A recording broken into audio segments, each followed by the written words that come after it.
Next game, there is no line on this game. Panthers at the Vikings.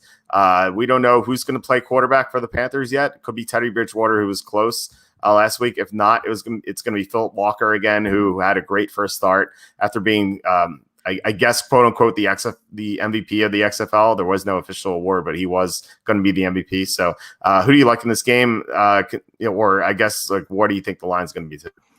I think we should just call PJ Walker the XFL MVP, because every time it's mentioned on the broadcast, everyone's like, yeah, he played in the XFL and probably would have been the MVP, but the season was canceled. And it's like, yeah, no, we all know he would have been the MVP. So I think we can all just acknowledge that.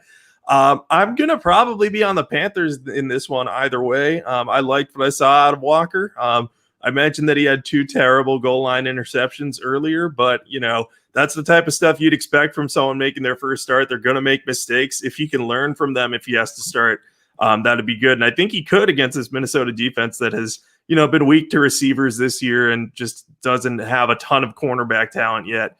If Teddy Bridgewater comes back, I think he can beat this Vikings team too, because again, the weakness of that Vikings defense, well, they don't have a pass rush anymore. But their corners are all very young and developing, and the Panthers have 3 really, really good receivers. So as long as their quarterback can get them the ball, I think they'll move the ball on offense. And then defensively, the Panthers don't have much on defense, but the Vikings offense, Adam Thielen is on the COVID list right now, so we don't know if he's going to play. Even if he's back, I could see them going blow for blow offensively if Kirk Cousins has a good game. So I think that the Vikings are probably going to be favored in this one even after losing to Dallas. I don't know if it's going to be a lot. I think probably if Teddy Bridgewater is healthy, I think we might see a 1 to 2 point line on the Vikings. And then if he's not healthy, I think it might be a 4-point line. I may be way off on this because I'm not very good at predicting lines. So I will defer to your knowledge on that one.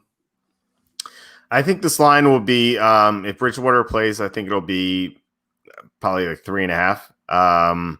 If Bridgewater's out, it might be around 6 or 6.5, something like that.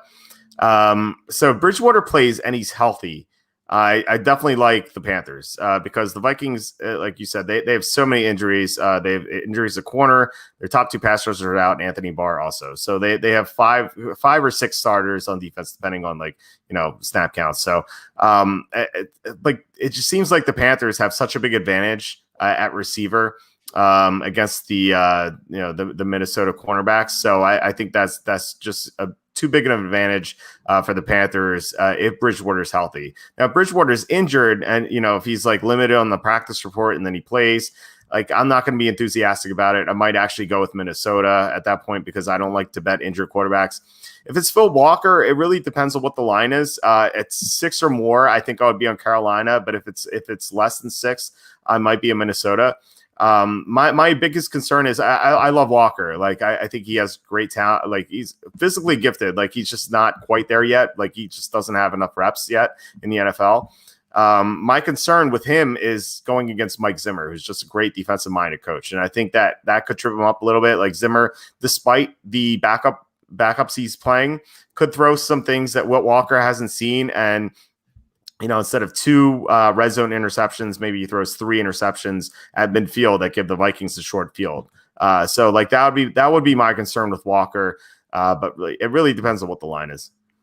Yeah, I think that's fair concern. Mike Zimmer is a very good coach. The fact that he had the Vikings on a mini winning streak before they played Dallas is just a testament to his ability to develop talent on the fly and get by without starters on defense. So I think he's done a very good job this year, and I definitely like PJ Walker too. But I think this is going to be a fascinating one to watch. I have an inkling that Teddy Bridgewater will be back. That's based on nothing other than the fact that he was almost active last week as an emergency option, but then they elected not to put him in.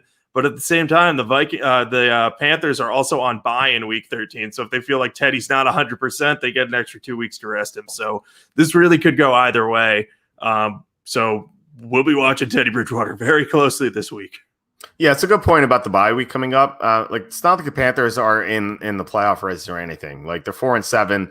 Why risk his injury? So it could be Walker for another week. I think I'm leaning toward Walker, and that is based on nothing as well. So